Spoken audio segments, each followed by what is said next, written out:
Hello student, यहाँ पे question है। तीन स्फेरिकल शेल्स हैं, है ना, with each shell having the same uniformly distributed positive charge. देखो, शेल है तो उसकी सरफेस पे चार्ज डिस्ट्रीब्यूटेड होगा, ये पहली बात बिल्कुल क्लियर करता हूँ। उसके वॉल्यूम में नहीं होगा, है ना।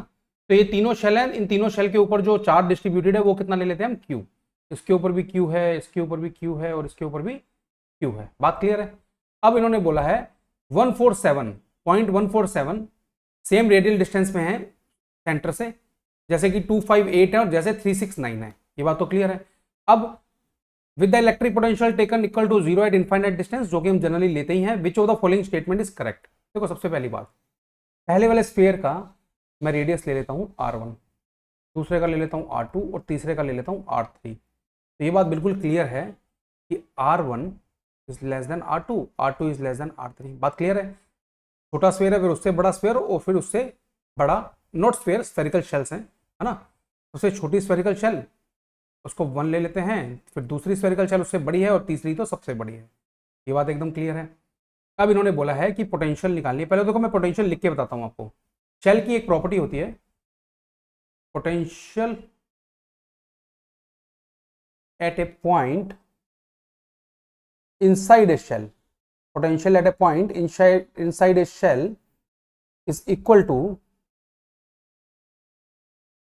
Potential at its surface. यही कॉन्सेप्ट होता है ना आपका। इक्विपोटेंशियल वॉल्यूम होता है ना अंदर का।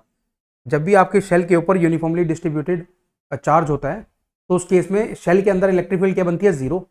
तो E equal to d V upon d R से वी कॉन्स्टेंट आया था। तो ये तो आप ऑलरेडी प्रॉपर्टी जानते हैं, ठीक है। तो अब देखते हैं इनकी सरफेस पे कितना बनेगा। ठीक है, देखो, इसकी सरफेस पे जो पोटेंशियल बनेगी, मैं यहाँ लिखता हूँ डायग्राम में, के इंटू क्यू अपॉन R1 बनेगी।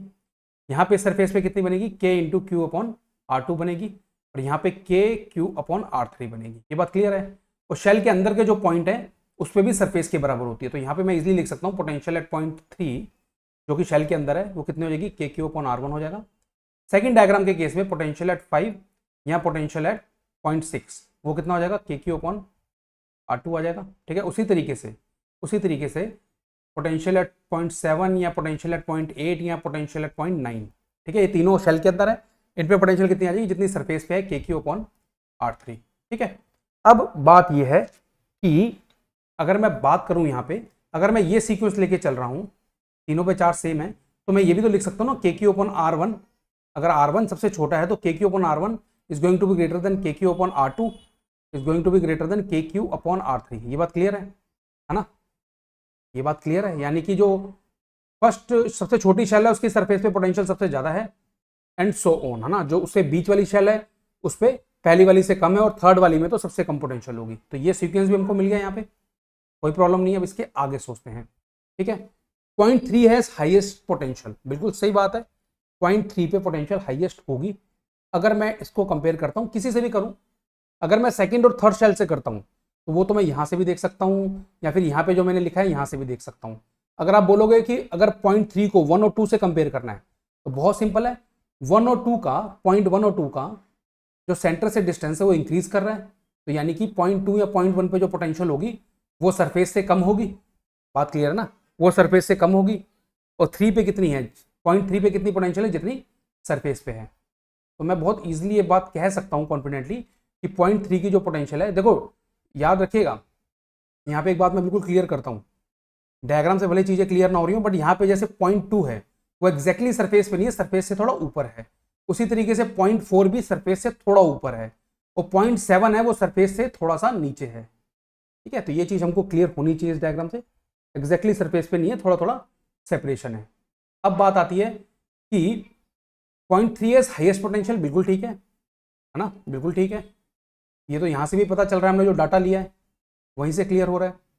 अब हम बात करते हैं, ये बात याद रखिएगा, किसी भी शेल के केस में अगर आप आउटसाइड की बात कर रहे हो, किसी भी शेल के केस में अगर आप आउटसाइड पॉइंट की बात कर रहे हो, आउटसाइड द शेल, तो वहां पे पोटेंशियल सरफेस से कमी होने वाली है। बात क्लियर है, मैं बताता हूं। यहाँ पे अगर ये शेल है और इसकी सरफेस पे पोटेंशियल Vs है, तो बाहर वाले किसी पॉइंट पे जो पोटेंशियल होगी वो Vs से कमी होने वाली है। तो ये भी एक कॉन्सेप्ट है, उससे हमें पता चलता है कि 0.3 की पोटेंशियल हाईएस्ट होगी। अब इन्होंने बोला है ऑप्शन बी में 0.147 they are at same potential, 0.147 they are at same potential.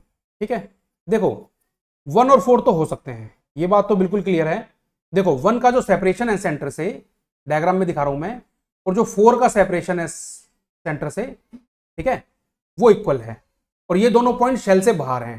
ठीक है, तो पोटेंशियल 1 पे कितनी होगी, मैं ये सेपरेशन मान लेता हूं, इस सेपरेशन को कुछ r डैश ले लेते हैं ना। तो फर्स्ट और सेकंड डायग्राम में देखो मैं इजिली लिख सकता हूं कि potential at 1 equal to potential at 4 equal to k into Q upon R, लिख सकता हूं ऐसे।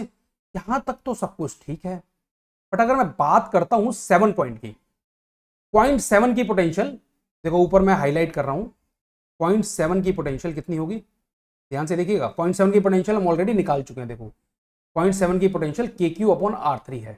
ठीक है, 0.7 की पोटेंशियल कितनी है, के क्यू अपॉन R3। अब R3 जो है, डायग्राम से देखते हैं R3 क्या है आपका। ठीक है, ये है R3 बच्चों, डायग्राम थर्ड में बना रहा हूं, ये आपका पूरा का पूरा R3 है। तो R3 is greater than R dash, बात क्लियर है, R3 is greater than R dash. ठीक है, अगर R3 R डैश से बड़ा है तो बहुत क्लियरली मैं यहां पे लिख सकता हूं कि KQ upon R3 is going to be greater than KQ upon R dash, बिल्कुल अपोजिट हो जाएगा कि डिनोमिनेटर में है। ठीक है, अब KQ अपॉन R3 क्या है, V7, तो V7 is going to be greater than V1 लिख सकते हैं या V4 लिख सकते हैं। एक थोड़ा सा करेक्शन करता हूं, V1 और V4 के लिए KQ अपॉन R डैश लिखना था, यहां पे कर दिया मैंने डैश। ठीक है, तो ये रिलेशन आ रही है कि जो 7 पॉइंट पे पोटेंशियल है वो 1 और 4 से बड़ी आ रही है। ठीक है, तो ऑप्शन नंबर बी आपका रॉन्ग है, ऑप्शन नंबर बी आपका गलत है। थोड़ा सा स्पेस और बनाया जाए यहाँ पे, चलिए थोड़ा सा क्लीन किया जाए इसको।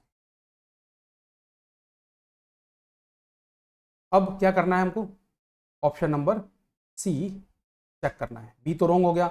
0.8 हैज लोएस्ट पोटेंशियल। देखो एक बात बिल्कुल क्लियर है, यहां ये कंफ्यूजन नहीं होनी चाहिए कि इसका 8 का कंपैरिजन 7 और 9 से किया जा रहा है, नहीं, 7, 8, 9 सबकी पोटेंशियल एकदम इक्वल है। बट अगर हम ये पोटेंशियल देखें 7, 8 या 9 पॉइंट्स की पोटेंशियल, वो यहां पे नीचे देखो हमने ऑलरेडी सॉल्व कर रखा है। 7, 8, 9 की पोटेंशियल कितनी है, इतनी है, और वो लोएस्ट आ रही है ना, यहां से हम देख सकते हैं कि वो लोएस्ट आ रही है। तो 8 का कंपैरिजन 7 और 9 से नहीं किया गया, ये बात हमको सबसे पहले क्लियर होनी चाहिए। ओवरऑल 7, 8, 9 की इक्वल है, तो किसी भी पॉइंट की अगर हम बात करें 7 की, 8 की, 9 की, थर्ड वाले शेल में कंपैरेटिवली अदर पॉइंट से यहां पे पोटेंशियल क्या है, कम आ रही है। तो हम कह सकते हैं ऑप्शन नंबर सी आपका करेक्ट है। ठीक है, अब इन्होंने बोला 0.5 and 8 they are at same potential, 0.5 and 8 they are at same potential. सोचना पड़ेगा 0.5 की कितनी है, देखो ऊपर देखो मैं ऑलरेडी सॉल्व कर चुका हूं, 0.5 की है KQ अपॉन R2, और 0.8 की कितनी निकाली थी हमने, वो भी यहां बता रहा हूं KQ अपॉन R3, तो सेम तो है ही नहीं, तो डी भी आपका क्या हो जाएगा, रॉन्ग हो जाएगा। ये बात क्लियर है, तो option number A and option number C they are correct options, option number B and D are incorrect options. So I hope I have answered your question. Thank you very much.